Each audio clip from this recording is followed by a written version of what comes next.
they've also entered the Colonial District, the oldest residential district in Savannah. Most of these homes date from the late 1700s to the early 1800s. And we'll be coming into Warren Square, named for General Joseph Warren, who died in the Battle of Bunker Hill only 10 days after he got his commission. But it was in 1966 that the Historic Review Board was established. They're the ones who set the rules and regulations for everything you can do to the exterior, the outside of your home or building, inside the historic district, even down to the color of the paint. Like I said, there are approximately 37 true Savannah colors. But now restoration really got started here in 1955, and that was because of the loss of one of our squares, Ellis Square. We're going to go by it in a few minutes, but see what they did. Our city fathers decided in their infinite wisdom that we needed a parking garage more than we needed our square. So they leased the square out for 50 years, and the parking garage was built. But now you do the math, 50 years. That means that lease has run out, and we aren't getting the square back. Oh yes. They have torn down the parking garage. But they've actually come to a compromise on this, and it's called the Ellis Square Project. And what they're doing is they're going to be putting in underground parking and then placing the square back on top. So we're not only going to get the square back, we get the parking back too. But you know, they kind of slid that by the citizens of Savannah back then in 1955, and a lot of them got fairly angry about it. In fact, 7 ladies got together and started the Historic Savannah Foundation. They found out that a residential home was also going to be torn down that year, and another parking garage was going to be built. And they said, oh, no, you don't. So they bought this home literally days before it was due to be demolished, restored it to its original state. Here it is on your right.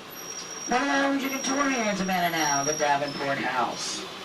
Built by Isaiah Davenport in 1820 in the Federal style of architecture as a family home. Now take a look at the third step from the bottom of the staircase right there on the railing there, and you see the old boot scrapes. That is where the gentlemen would scrape off their boots before entering the main floor up above. You see, we are on a 42-foot bump, and in a lot of cases these bottom floors are partially underground, and they were used as basement kitchens and also as slave quarters for the house slaves. And we're now pulling into stop number 6. Well, I hope you all enjoyed your tour with me. I had a good time. Railings, the columns, the windowsills, the porches, the balconies. Almost everything you see on the outside of this house that is not made of brick is made of cast iron. That is all painted iron right there. Yep. He said you can make it with wood. I can make it with iron. He did a pretty darn good job up there too, didn't he? Not bad at all. My next house on our right is the Owens Thomas house, completed in 1819. This house is considered to be the finest example of English Regency-style architecture in the United States today. The first floor wall, this house was designed by a famous architect from Bath, England named William J. at the age of 21. And the first floor walls on this house are 23 inches thick, keeping the home cool in the summer and warm in the winter. This was the first home in Savannah to feature natural air conditioning, indirect lighting, and running water. Now take a look at the entranceway of this house, because this is the one they scraped down in the original coat of paint. I found that pumpkin color right there for the sorrel weed house. Now the staircases, they're coming out from the front of that house there. They're called open arm staircases, also nicknamed loving arms. They were actually designed like that for a reason. See, back in those days, men were all simple ankles. So, the men would go up one side of the staircase and women would go up the other side. The reason for that being, you see, if an unmarried man was on unmarried women's ankles, well, he was required to marry him. Can you imagine that happening today? Woo-hoo. Now, when you read the book Midnight in the Garden of Good and Evil, you might remember what was on the cover of the book. The statue of the Bird Girl. The Bird Girl statue used to be out at Bonaventure Cemetery about 9 miles east of here on a family's graves and plots. Now, when the book became famous, people started coming to Savannah. going out to that cemetery and taking pictures of the bird girl statue, but in turn, they were trampling all over the family's plots and graves. So the family removed the statue and placed it in storage. But then, the Telfair Art Museum approached them and asked if they could display it in their museum. The family did agree, so you can now see the original bird girl statue, but you still can't take a picture of it, because it is in an art museum. Take a look to your left at the big fire bell. Big Duke weighs in at 5,500 pounds. That bell was used to alert the settlers of fires in the different squares, police emergencies, and military emergencies. The bell is named after Marmaduke Hamilton. He was a fire chief at the time we got that bell. And we got that bell. This is the famous bed and breakfast where Kevin Spacey stayed while filming the movie Midnight in the Garden of Good and Evil. Robert Redford also stayed here when he filmed part of the movie in Savannah, The Legend of Bagger Vance. And we're now pulling into stop 7 at the birthplace of Juliet Gordon Lowe.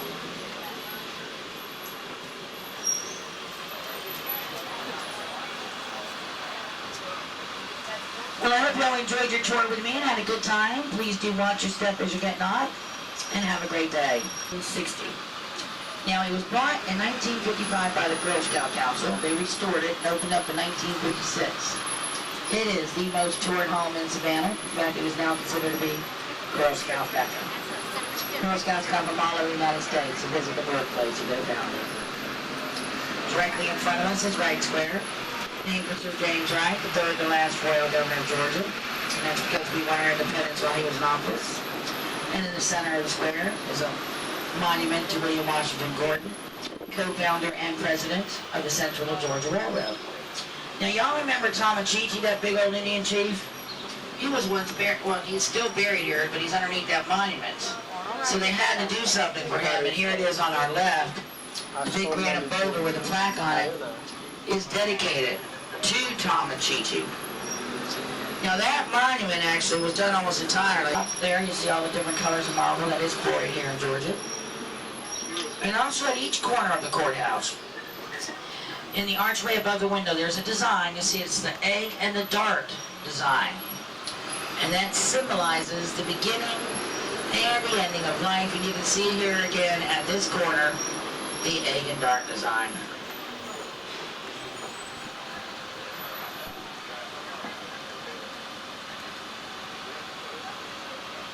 From the inside out. Take a look at them. On the left.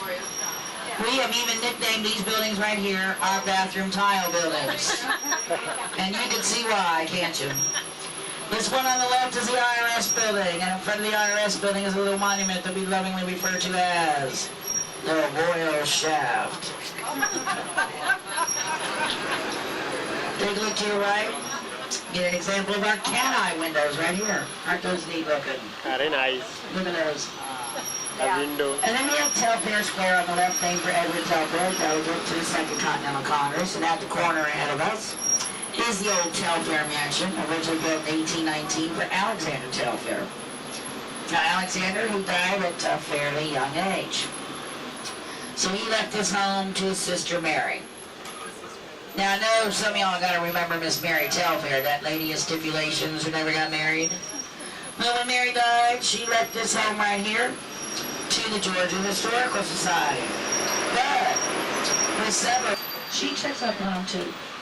Oh, yeah. Now, we're going to be crossing Broughton Street. This was once our premier shopping district. Then the big malls opened up on the south side of the street went into major disrepair. Case in point, take a look at that building across the street.